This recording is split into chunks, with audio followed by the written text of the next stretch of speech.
Hi guys! It's me Kim. We're back again with my another video. So ngayon ho, samahan niyo po kaming pumasyal, kumain, tsaka ho mag-grocery dito sa Kalibo, Aklan. Let's go! Andito po kami sa kakabukas lang po nag Grand Gaisano dito po sa Kalibo, Aklan. At dahil kakabukas lang po nitong Grand Mall Gaisano dito po sa Aklan, sobrang bago po ng mga gamit at mga paninda po nila dito. At sobrang magaganda po, opo, ang hirap pong mamili. Hindi lang po magaganda, sobrang laki pa po nitong Grand Mall Gaisano dito sa Aklan. Mas malaki pa to sa luma nilang Gaisano. Kinagabihan po ay gumayak na po kami at pupunta po kami sa isang fast food na kung saan kakain po kami. At kita niyo naman po sa background namin kung saan po kami, no? Andito po kami sa Mang Inasal na kung saan magse-celebrate po kami ng birthday ng isa ko pong pinsan na kung saan 18th birthday niya na po ito. Ito po ay belated celebration since ang BBC nga po namin sa school namin.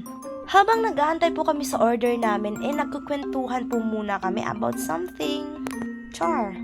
At dito po ay dumating na po yung mga pagkain na in-order namin. Ayan po, 1-piece chicken nga ho dyan. Ang kagandahan po dito sa Mang Inasal ay pwede po kayo mag-only rice. Opo. Makapag-only rice lang po kayo kapag green po yung plato nyo. At syempre ho, hindi po mawawala yung dessert. Ayan po, nag-order po kami ng crema de leche. At yung specialty po nilang halo-halo. At yung drinks po namin ay Coke. Yes.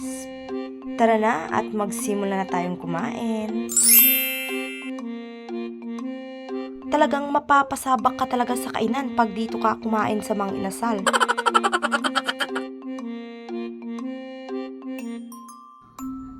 Tingnan nyo nga naman yung pinsan ko, kamay kung kamay kumain. Go lang girl. Go. Okay, after 15 minutes of kain, ayan na po, nakalimang rice ata ako dyan eh. Aba, tingnan nyo naman yung platong ito, oh, simot na simot. At dahil dyan, tapos na silang kumain, magdi-dessert na po sila.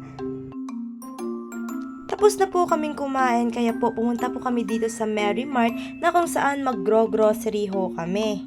Ay teka, parang iba yung sayote, ibalik mo yan. At dito po ay tinitingnan ko po yung presyo ko. Opo, 87 lang ba naman? Actually, first time po namin pumunta dito sa Mary Mart kasi kakabukas lang din po nito. At ang ganda pala dito. At dito po ay kumuha na po ng cart yung pinsan ko. Ako po naman ay umextra at nagdala po ng cart para po sumayaw. Ay, ano ba yan?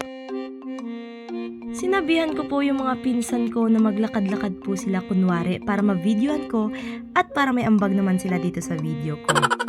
Abay, tawang-tawa naman itong sinanay namin. Oh. Pauwi na nga ho kami at hanggang dito na lang po yung video ko. See you on my next video. Bye-bye!